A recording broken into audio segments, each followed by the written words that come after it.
বন্ধুরা খেতে বসছি। আজকে তোমাদের রান্না দেখাতে পারিনি, দেরি হয়ে গেছে বুঝেছো। রান্না টান্না করে নিয়ে এসেছি, এখন দেখাবো। আমি আগে ভাতটা বেড়ে নিই।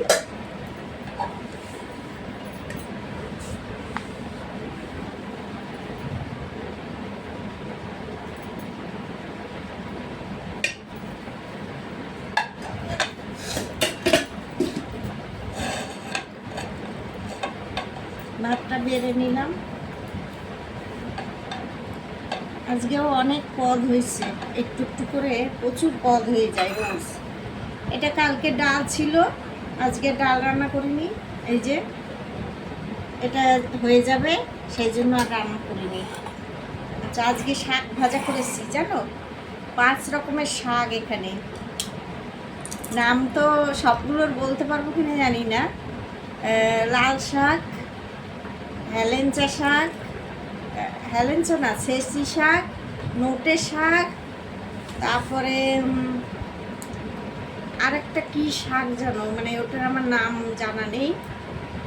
আরও একটা দুটো এরকমভাবে নিয়ে 5 রকমের শাক দিয়ে আজকে ভাজা করেছি। খেতে ভালো লাগে, এই সব রকম শাক মিশিয়ে রান্না করলে খুব ভালো লাগে খেতে। রসুন ফোড়ন দিয়েছি আর একটু আলু কুচিয়ে দিয়েছি, দিয়ে ওই শাকটা ভেজেছি।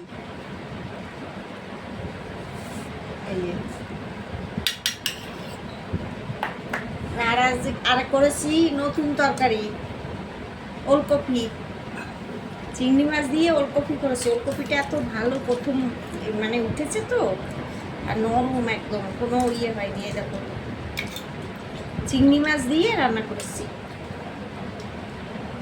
একদম গলে গেছে ওলকপি, এত সুন্দর।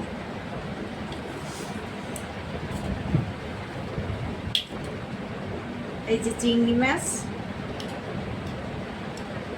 দিয়ে এখানে রান্না করলাম। এই যে ডালের বাটি রাখলাম। আর কালকে যে মোরলা করেছিলাম পাতুরি কলা পাতায়, সেটাও রয়ে গেছে। এই যে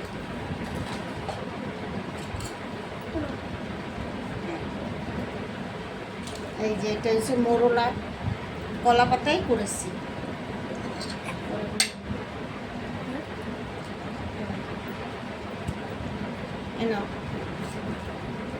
এই হলো মোরলা।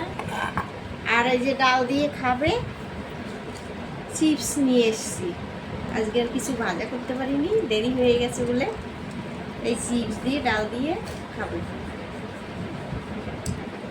তা এই হলো আমার আজকের রান্না, ঠিক আছে। দেখো দেখো, তোমাদেরকে ঘুরিয়ে ঘুরিয়ে দেখাচ্ছি। এই যে ঠিক আছে। তোমাদের যদি ভালো লাগে, দাঁড়াও, তোমাদের যদি ভালো লাগে ভিডিওটা লাইক করো, কমেন্ট করো, ঠিক আছে। টাটা, আবার দেখা হবে।